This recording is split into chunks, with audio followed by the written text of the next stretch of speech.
perkenalan dulu ya. Ini nama alatnya itu coagulation analyzer. Nah, di sini untuk 4 pemeriksaan tuh dengan alat ini semua. Itu ada PT, APTT, TT, dan fibrinogen. Nah, kita kan mau PT dan APTT. Di sini kita bisa lihat, nih kan keterangannya tuh standby, berarti alatnya tuh bisa langsung digunakan. Sebelahnya itu ada suhu nih, suhu 37,4.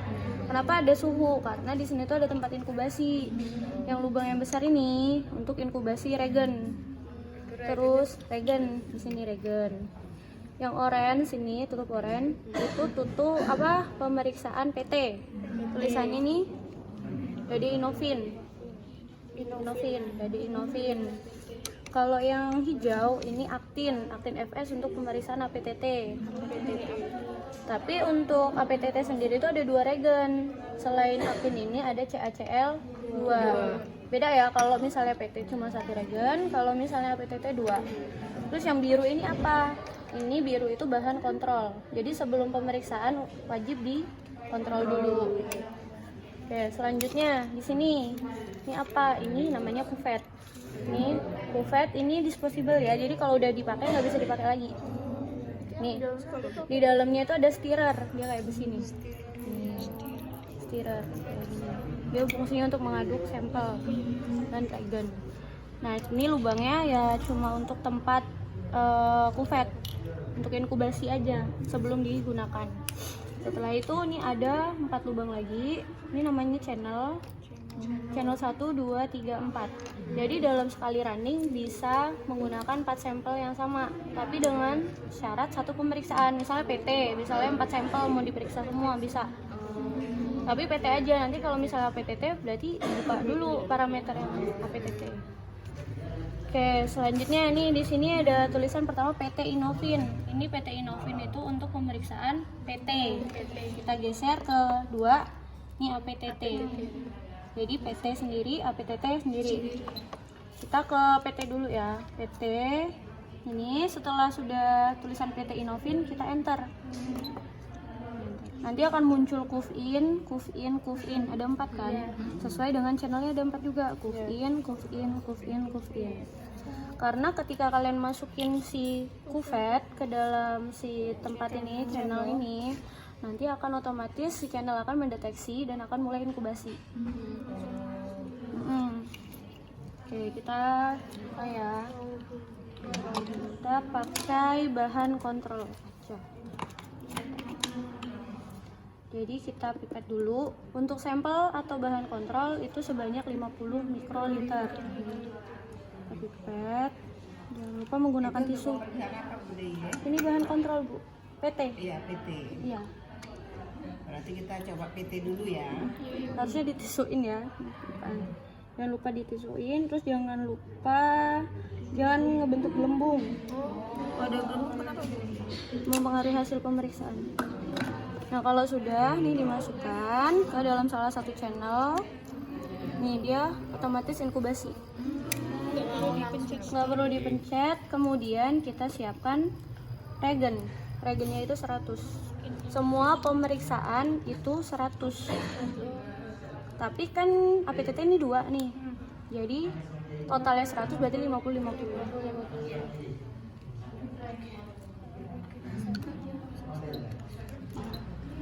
Dia akan nunggu inkubasi. Tunggu ada tulisan go S, baru kita masukkan regen yang sudah kita pipet. Inkubasinya berapa lama? Ada di buku petunjuk ya? Iya, 30 detik. Nah, ini sudah ada go S, baru kita masukkan dari sini. Tapi regennya sudah siap di mikropipet. Ngerti nggak?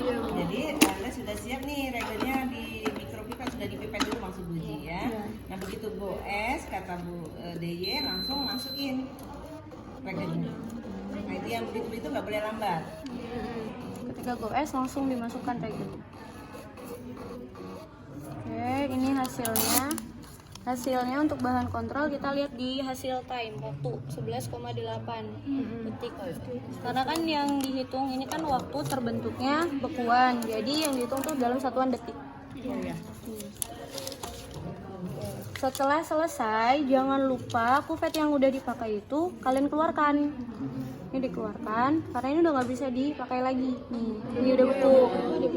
Ini udah nggak bisa dipakai lagi. Nanti kita buang. Setelah itu kita reset si channel ini. Kan tadi udah dipakai nih channel 1. Kita reset dengan tekan channel 1. Kalau kalian pakai channel 2 berarti CH2. Tergantung sama channel yang kalian pakai. Setelah itu kita kembalikan ke menu utama untuk pemeriksaan APTT misalnya. Pencet ESC. Balik ke menu utama. Kalau misalnya kalian belum reset terus udah dipencet ESC, nggak akan mau. Jadi harus direset dulu. Kemudian kalau misalnya lupa nih, ternyata di dalamnya masih ada kuvet terus udah kalian pencet dulu. Ya, udah dipencet reset, nanti ini si channelnya akan otomatis inkubasi lagi. Jadi kayak mulai ulang, padahal di dalamnya sudah beku. Hasilnya udah nggak bagus lagi. Udah. Lanjut ya ke APTT. Nih, kedua APTT, jangan lupa di enter. Sama ya tampilannya. Kita pipet lagi 50 mikroliter. Sama ya untuk bahan kontrol atau sampel plasma nanti tetap 50. Kita masukkan. Jangan sampai ada gelembung. Sudah. Jangan dimasukkan. Jadi kita campurkan dulu dengan regen aktin yang hijau. Karena ada 2 regen kalau APTT. Iya. Kita ambil 50 lagi. 50-nya di regen satunya ya, Bu? Regen 1 aktin ini kita pipet dulu 50 ya. Baru kita campurkan dengan sampel. Sama, jangan ada gelembung. Baru kita masukkan. Mau ke channel berapa nih? 3, Bu. Misal 3. Nah, bedanya di sini inkubasi 180 detik atau 3 menit. Jadi kalau untuk APTT lebih lama. Untuk nanti pemeriksaan TT sama fibrinogen itu juga beda. Tergantung prosedurnya. Tadi PT berapa? 30 detik. Kalau misalnya APTT ini 3 menit atau 180 detik. Sambil nunggu kita bisa pemeriksa ngambil regen yang kedua itu CaCl 2 yang putih. Oke. Mau nanti juga nggak apa-apa, mau sekarang juga nggak apa-apa.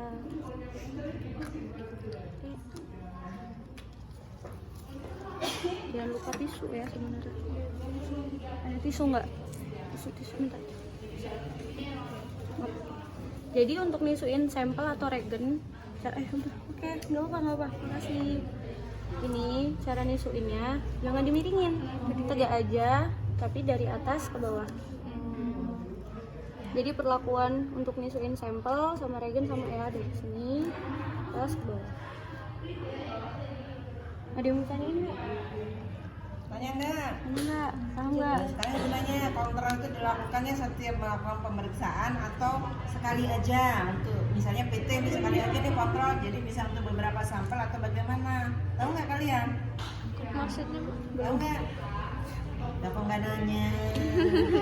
Harusnya begitu ditanya, Bu, apakah setiap kita melakukan pemeriksaan harus pakai kontrol?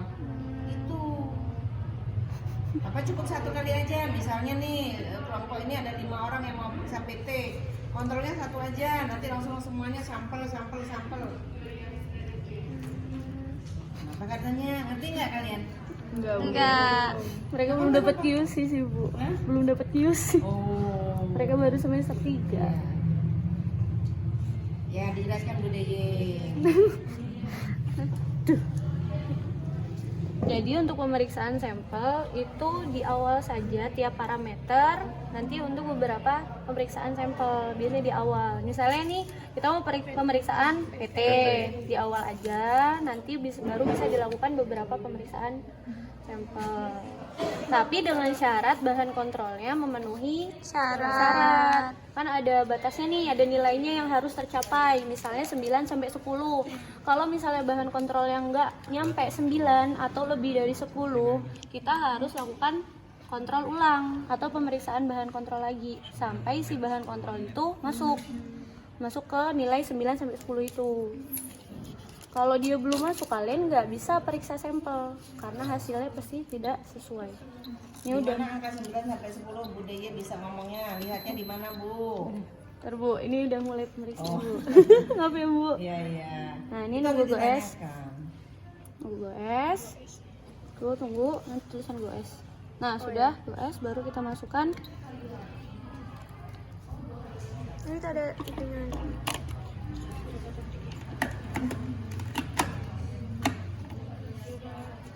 Itu mens itu apa, Bu? Hitungan, hitung hasil. Dia sedang Tanyakan menghitung, apa yang Anda mengukur. tidak paham, tanyain aja. Biar ngerti.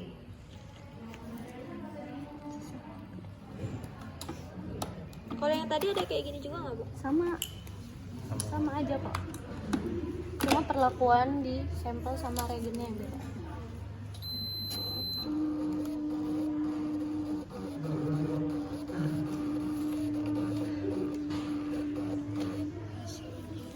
Berarti dia masukin bahan kontrol kalau video itu masukin ke channel ya, Bu? Iya. Kalau udah baru masukin CACL-nya. Nah, ini kan hasil 34,9. Di situ tadi berapa beda kan? Nanti kita bisa ngelihat nilai itu masuk atau enggak. Itu ada kertas bawaan si bahan kontrol. Jadi kita bisa lihat di sini. Misalnya untuk pemeriksaan PT, untuk pemeriksaan bahan kontrol itu berapa sampai berapa?